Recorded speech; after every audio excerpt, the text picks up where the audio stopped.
When we're all done with compositing and applying post effects, it's time to render. We can save out a single frame here in After Effects, or render out a sequence or a movie if we need. Depending on where we're going to, we may want different output options.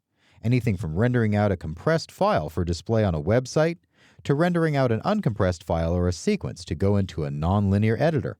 We can also take an After Effects composition and bring it straight into Adobe Premiere, for example, and treat it as footage. I'll render out a single frame, but I'll do it with the Render Queue for this exercise. I'll choose Composition and Add to Render Queue. In the Render Queue, we can specify what we're rendering, and also what format, how long it should be, where it's going, and any compression options. I'll click on my output module for lossless, and I'm going to choose under Format, a TIFF sequence. I'll set my channels here to RGB because I don't need an alpha, and click OK. Now I'll go into the best settings here in the render settings, and in those, I'm going to put in a custom time. In my custom time, I'll put the end at 00. This gives me a duration of 1 frame, which will get me a single image. I'll click OK and click OK to this dialog.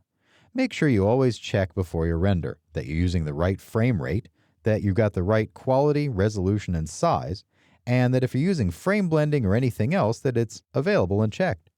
I'll click OK, and now I'm ready to put a name on this and put it out to a directory. I'll click on the name here, Output 2, and I browsed over to the finished images in the exercise files.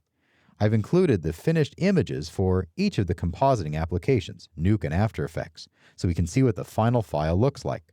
I'll uncheck Save in Subfolder, and I'm going to name this Interior Sky After Effects.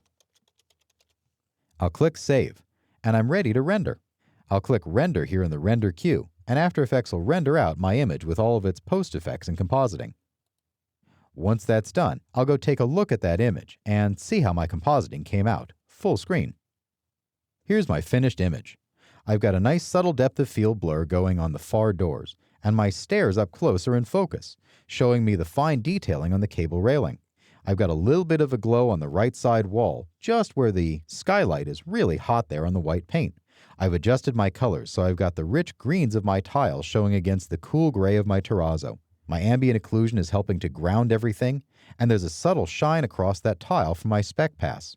It's all working together, and because I put this together in a compositing application, I had the flexibility to really push around the art to where I wanted it to go easily, and apply things that are time-intensive in Maya, such as depth of field, easily, telling the audience where I want them to look, and really showcasing the best features of this design.